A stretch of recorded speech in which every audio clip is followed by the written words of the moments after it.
Hello, what is up guys? Eman from Peso Smart Page here. Welcome sa akin bagong episode. Shout out to all podcast listeners as well. I appreciate you all. Today, quick episode lang tayo about BPI Trade. So, itong kanilang homepage na palitan na. Itong graphic dito or like yung image. So, upgrade to a better BPI Trade experience soon. And nung June pa sila actually rebrand a bit. So, nagbago sila ng logo. Actually, hindi naman nagbago. But, ito yung logo talaga originally ng BPI. And then, dinagdagan lang nila ng trade. So, ngayon, binago nila and ito na yung logo ng BPI Trade. So, it's somewhat similar to a graph na pataas. So, like, parang check. If nakita nyo rin yun.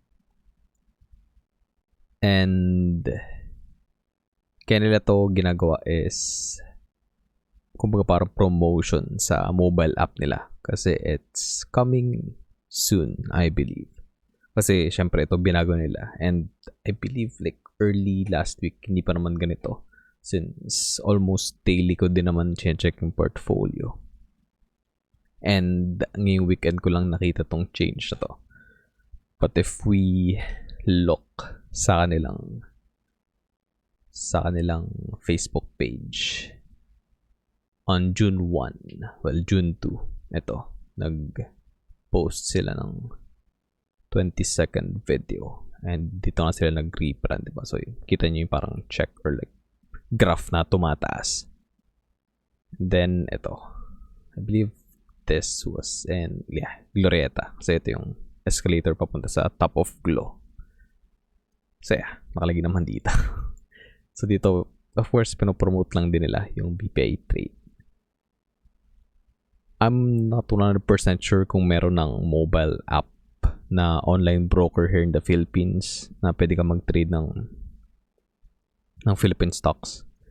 Kasi I personally use BPI Trade and Call Financial and both of them are just web platforms. So sa PC or sa browser mo siya gagamitin. And I think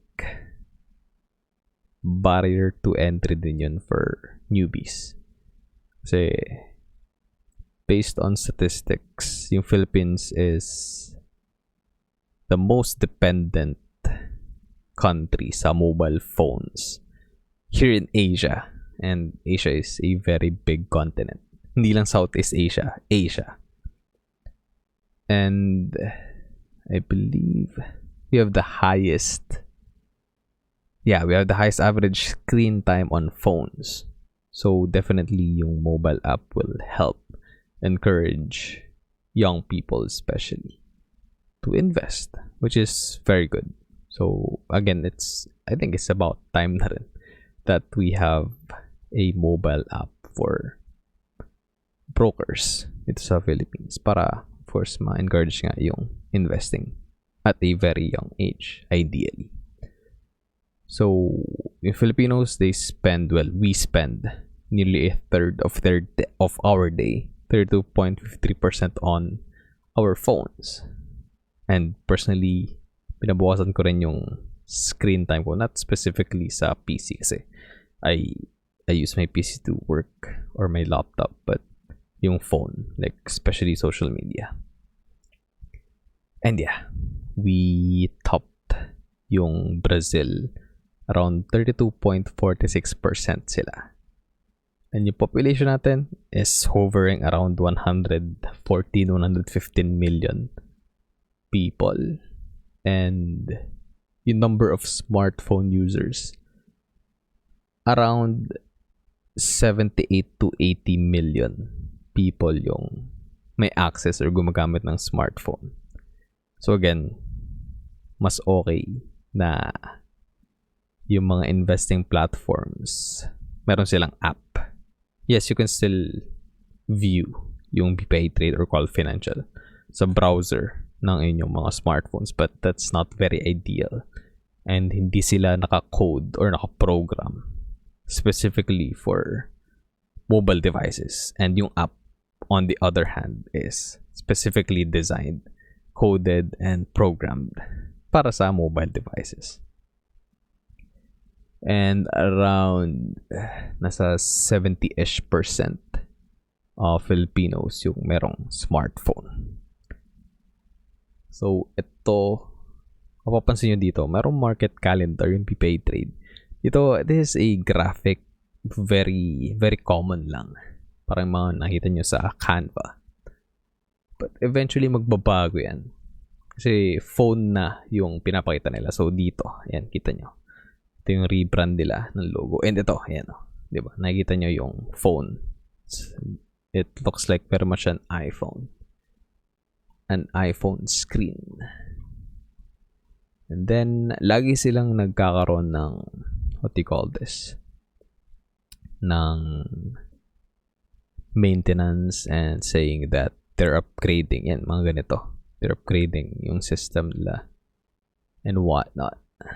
So, ito, yan, dito nagbago, diba? So, as you can see here, it looks like the screen of your smartphone. So, again, that's their way of saying na, hey, we're gonna release this app soon. And I believe, again, probably towards the end of August, since nasa last 2 weeks na rin tayo ng August, or probably by early September, marirelease. Kasi kita nyo dito. Walang trading, by the way, sa Monday because it's a special holiday. So that is the 21st. So, magti-trade ulit sa Philippine Stocks or PSE on Tuesday. So, kita nyo dito, ang daming maintenance na gagawin ng BPI Trade. And the speculation natin dito is, of course, they're preparing dun sa pag-launch ng kanilang mobile app. So yeah, that's pretty much it for this episode. And napansin ko lang din kasi, nag-check lang din ako ng BPI Trade earlier today. And nakita ko na itong graphic or itong image na bago na. And usually, I believe parang stock photo lang yan na may laptop, if I remember correctly, na lalaki. Yung nandito sa graphic or dito sa picture na to, sa homepage ng BPI Trade. And eventually, ito na nga. So, of course, unang naisip ko is, magkaroon na sila ng mobile app. And then, nag-research din ako ng konti and nakita ko na pinag-usapan din sa Reddit, sa PH Invest, itong potential mobile app ng BPI Trade. And yeah, I'm looking forward to use it pag nag-launch na. Hopefully, sa mga existing users or like long-term users ng BPI Trade, merong, kumbaga, early access. I'm not sure if they're gonna do that. But yeah, hopefully, magamit na natin soon and ma-review natin kung okay ba, kung kamusta ba yung marami bang like errors or bugs na may experience. But based naman sa BPI app, mobile app, like yung luma and yung bago ngayon, I think it's been very smooth naman yung experience. So hopefully itong trading platform nila is gonna be similar, no? So yeah, that's gonna be it for this episode, guys. Sana may natutunan kayo. And if umabot kayo at the end of this video, thank you very much. I appreciate you. And don't forget to subscribe to my channel para wala kang ma-miss out sa mga uploads ko from time to time. And yeah, give this video a thumbs up if nagustuhan nyo. You may also follow me sa mga social media platforms ko, TikTok, Facebook, Instagram, and Twitter at MNPSPH. Again, thanks for watching and listening. Stay safe. I'll see you on the next episode. Always remember, be Peso smart.